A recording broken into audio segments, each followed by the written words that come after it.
సరే, నేను గంభీరంగా మౌనంగా చూస్తున్నా. నేను కొడితే వట్టి కొట్టు నాకు అలవాట్లేదు కదా. చూద్దాము.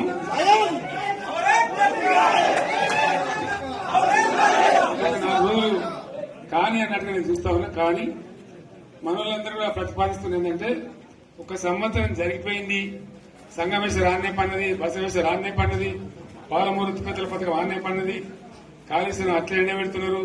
ఇవన్నీ అన్యాయాలనే. కాబట్టి ఫిబ్రవరి నెలాఖరులో ఒక పెద్ద బహిరంగ సభ పెట్టాలి, ఇక్కడ కథ చూడాలి అని జరుగుతూ ఉంది. కాబట్టి మీరు కూడా పెద్ద ఎత్తున దయచేసి ఆ సభకు కదిలి రావాలి. కదా దూరమే ఉండదు. ఆ రకంగా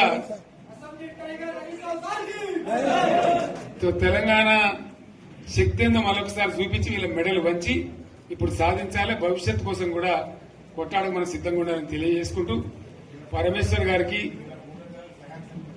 అంతటి లోకమంత్రం ఇది. కోటి రూపాయల భూమి ఇప్పుడు 50 లక్షల కాడికి వెళ్ళలేదు.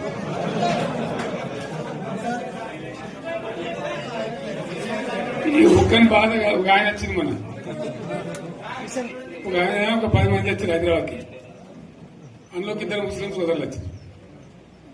साहब सोप तवा हो गया, इफलासी मुफलासी बच्चे क्या दबे होगा, तुम्हारा क्या हुआ बहन, तुम्हारा क्या हुआ, तुम हैदराबाद में तुम लोग हैं, मेरा कारोबार है साहब, मेरा छोटा मोटा कारोबार है, होटल भी है, 70% गिर गया।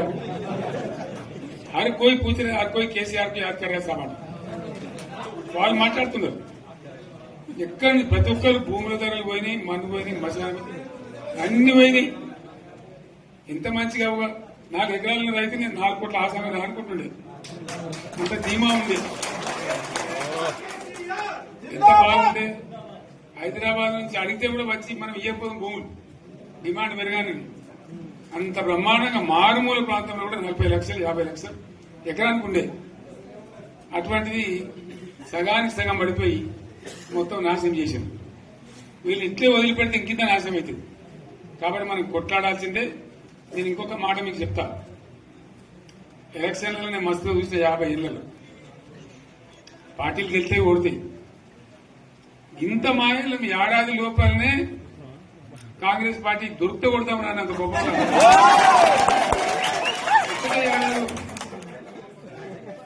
ఇంకా వాళ్ళ పొంద తెలివికి నిన్న వారి పార్టీ మంది పెట్టలు అదేందో పోలింగ్ పెట్టిన వాడు చూసారా మీరు? ఆ పోలింగ్ పెడితే 70% మనకు వచ్చింది, 30% మనకి. వాడు పెట్టింది, మనం పెట్టింది కాదు. 75 ఇది పరిస్థితి. అదే నేను ఏమంటున్నా అంటే,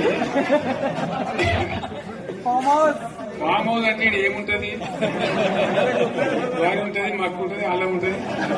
కాంగ్రెస్ వాళ్ళు అంత మంచి చేస్తే పారబడి తవ్వచ్చు కూడా లంగత. దీన్ని ఫామ్ హౌస్ అని మనం బదనాం చేసి అంతే కదా. నేను ఏమంటున్నా అంటే, అన్ని మబ్బులు వీడిపోయినట్టు ప్రజలకు అన్ని తెలిసిపోతున్నాయి. మంచి ఏంది, చెడ్డ ఏంది, ఏం జరిగింది అన్ని ఇంకా ఘోరమైందని చెప్తున్నా. వీళ్ళ తెలివితక్కువతనానికి ఏమైంది? నిన్న మొన్న రిపోర్ట్ వచ్చింది. Comptroller and auditor general of India అని కాగ్ అంటారు దాన్ని. కాగ్ రిపోర్ట్ వచ్చింది. పోయిన సంవత్సరం మన గవర్నమెంట్ లో వచ్చిన ఆదాయం కంటే 13,000 కోట్ల రూపాయల ఆదాయం తగ్గిపోయింది. ఇంకా మార్చి పోయేవరకల్లా ఇంకో 3-4 వేల కోట్లు అవుతుంది. అంటే 15,000 కోట్ల ఆదాయం పోతుంది. మన గవర్నమెంట్ ఉన్నప్పుడు ప్రతి ఏడాది 15,000 కోట్లు పెంచుకుంటూ పోయింది. చెప్పేసుకుంటూ పోయింది. ఏడాది 10 నుంచి 15,000 కోట్ల ఆదాయం పెరిగేది మన టైంలో. అంత జాగ్రత్తగా మనం వ్యవహారం చేస్తాం. ఇలా ఉల్టా 15,000 కోట్లు పడిపోయింది. ఇంకా వాడేమి ఇస్తాడుగా, ఇంకో ఇస్తారా? ఇంకో 4-5 నెలలైతే జీతాలే కష్టమై దొరుకుతుంది. అందరు పెండింగ్ పెట్టి రిటైర్ అయిన దొరుకుతారు పైసలు, మీకు దొరుకుతారు కదా పేపర్లలో. సో ఆ విధంగా రాష్ట్ర ఆర్థిక పరిస్థితిని కూడా దివాలా తీయించారు. ఇవాళనేం కాదు, 100కు 100% ఇప్పటికే ప్రజల నిర్ణయానికి వచ్చిండ్రు. డెఫినెట్ గా రాబోయే గవర్నమెంట్ మనదే అని అనుమానం కూడా అవసరం లేదు.